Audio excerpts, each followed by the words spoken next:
장 1절부터 8절까지입니다. 972쪽에서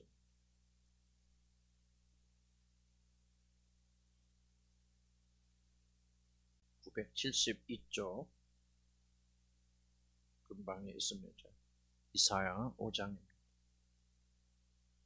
1절부터 우리 8절까지 읽겠습니다. 나는 내가 사랑하는 자를 위하여 노래하며 내가 사랑하는 자의 포도원을 노래하리라. 내가 사랑하는 자에게 포도원이 있으며 심히 기름진 산에로다. 땅을 파서 돌을 제하고 극상품 포도나무를 심었도다. 그 중에 망대를 세웠고 또 그 안에 술틀을 팠도다. 좋은 포도 맺기를 바랐더니 들포도를 맺었도다. 예루살렘 주민과 유다 사람들아 구하노니 이제 나와 내 포도원 사이에서 사리를 판단하라. 내가 내 포도원을 위하여 행한 것 외에 무엇을 더할 것이 있으랴. 내가 좋은 포도 맺기를 기다렸거늘 들포도가 맺으면 어찌 됨인가. 이제 내가 내 포도원에 어떻게 행할지를 너에게 이르리라. 내가 그 울타리를 걷어 먹힘을 당하게 하며 그 담을 헐어 짓밟히게 할 것이요. 내가 그것을 황폐하게 하리니 다시는 가지를 자름이나 북을 돋우지 못하며 찔레와 가시가 날 것이며 내가 또 구름에게 명하여 그 위에 비를 내리지 못하게 하리라 하셨으니 무릇 만군의 여호와의 포도원은 이스라엘의 족속이요 그가 기뻐하시는 나무는 유다 사람이라. 그들에게 정의를 바라셨더니 도리어 포악이요 그들에게 공의를 바라셨더니 도리어 부르짖음이었더라. 기도합시다. 주님, 하나님의 말씀을 듣습니다. 깨닫게 하시는 분, 집중케 하시는 분, 이 말씀 우리에게 소화돼서 우리 마음에 기록되게 하시는 분은 하나님 한 분 성령이신 줄 믿사오니 우리를 도우시고 우리가 마음을 다하고 뜻을 다해서 이 말씀을 듣고 이 말씀 안에서 우리가 새 생명을 얻도록 축복해 주옵소서. 예수 그리스도의 귀하신 이름으로 기도 올렸습니다. 아멘.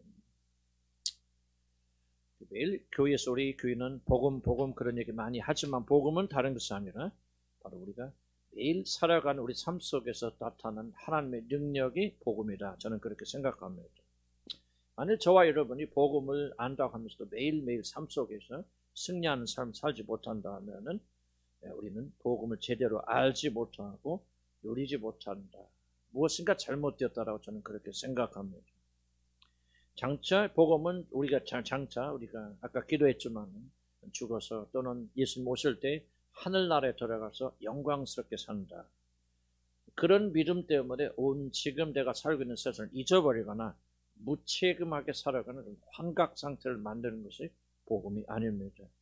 현실과 분리된 복음은 이미 복음으로서 기능을 상실한 죽은 복음입니다. 그런 의미에서 본다면 저는 제 자신을 좀 되돌아볼 때 정말 내가 복음을 알고 있는 사람인가, 믿고 있는 사람인가, 복음대로 살고 있는 사람인가. 저는 좀 죄송하지만 목회자로서 굉장히 많은 고민하고 많은 두려움을 가지고 있습니다. 왜냐하면 하나님께서는 우리 삶에서 열매 맺지 못한 삶을 산다면 하나님께서 그들을 책망하시고 그들을 심판하시기 때문에 그렇습니다.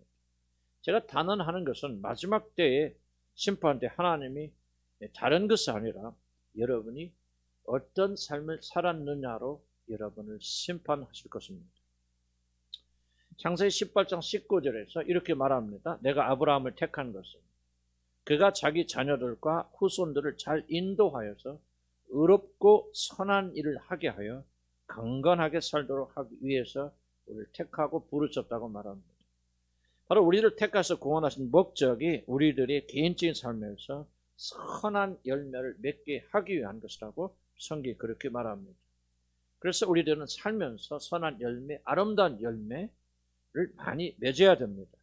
믿노라 하면서 우리 교회만 와서 믿는 사람이지 교회 나가는 순간 아무런 열매를 맺지 못하는 그런 삶을 산다는 것은 매우 잘못된 일입니다. 저는 나이가 들어서 이제 주님의 얼굴을 마주 대할 때가 이제 가까워집니다. 그럴수록 저는 이 문제가 굉장히 저는 심각하게 제 마음이 다가옵니다. 저는 좀 부족하고 아무렇게 살아서도 나는 믿음이 있으니까 예수님이 나를 구원을 믿습니다. 이 믿음만 있으면 하늘나라 가는 데는 아무런 지장이 없을 거예요. 그렇게 담대하게 그렇게 살았는데 요즘은 제 자신을 뒤돌아보고 내 자신의 신앙을 점검해 보면서 참 이게 무엇인가 참 잘못됐구나 하는 두려운 마음을 제가 가지지 않을 수가 없습니다. 물론 저는 오직 믿음으로 구원받는다는 사실을 의심 없이 믿습니다. 그러나 복음을 알면 알수록 복음은 우리들의 삶과 결코 분리되는 것이 아니다. 그럴 뿐만 아니라 복음의 목적은 우리들의 삶 속에서 많은 선한 열매를 맺어서 하나님께 영광 돌리는 것이 복음의 목적이라고 하는 것을 발견하고, 그러면 그럴수록 제 마음속에는 경건한 두려움이 많이 일어납니다. 우리 이런 질문을 던질 수 있습니다. 그런데 왜 우리들이 구원을 받긴 받아서 성령이 우리 안에 계시기까지 하는데 그렇게 우리가 열매 맺는 삶을 살지 못할까요? 물론 여러 가지 원인이 있을 것입니다. 그러나 오늘 저와 여러분은 오늘 이 본문을 통해서 한번 생각해 볼 것은 바로 변명이라고 하는 그런 것 때문에 많은 자들이 열매 맺지 못하는 삶을 산다는 것을 저와 여러분이 나누고자 합니다.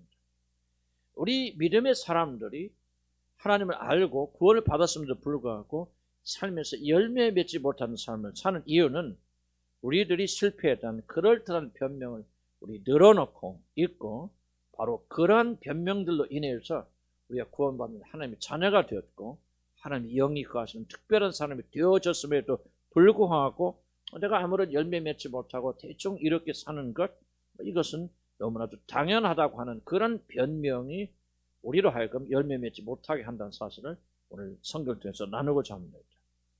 오늘 성경에는 하나님의 놀라운 영광을 세상에 전하는 그러한 민족으로부터 부름을 받은, 하나님의 놀라운 영광을 전하기 위해서 그런 민족으로 부름받은 이스라엘이 결국 실패해서 하나님의 버림을 받고 멸망받는 그런 일이 예언이 여기에 기록되어 있습니다.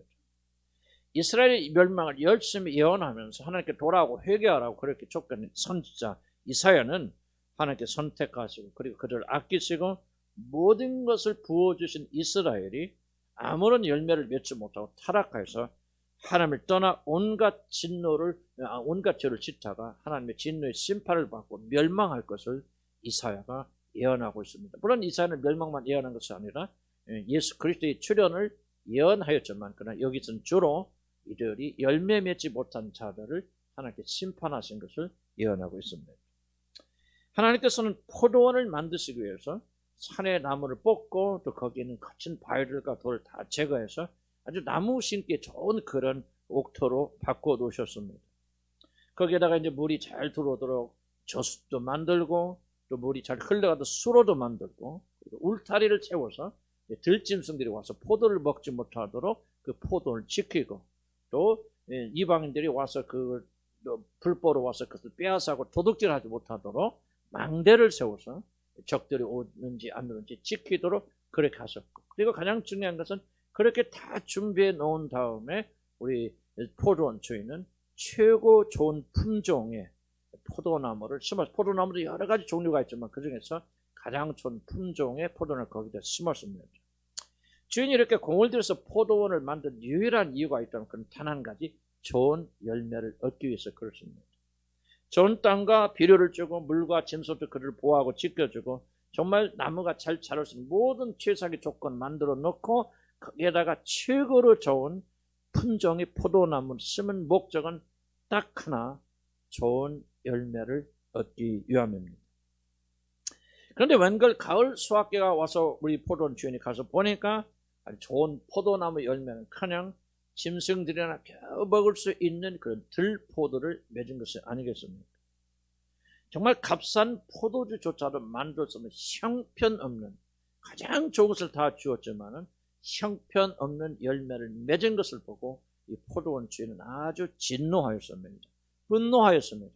그래서 그 종들에게 명하기를 울타리를 다 헐어버리고 포도나 그냥 놔둬라, 잡초가 나도 나와라. 그러면은 들짐들이 와서 그것을 다 뜯어먹게 하고 망대도 다 없애버려서 외국인들이 와서 그것을 뺏어가지고 뭐지 난 상관하지 않겠다. 이 포도원을 아주 그냥 이렇게 모든 사람이 짓밟도록 그렇게 만들어 버렸습니다. 한마디로 그렇게 줬던 포도원은 포도를, 좋은 포도를 생산하지 못하기 때문에 더 이상 쓸모가 없어서 이제 그것이 폐허가 되어졌습니다. 이것이 바로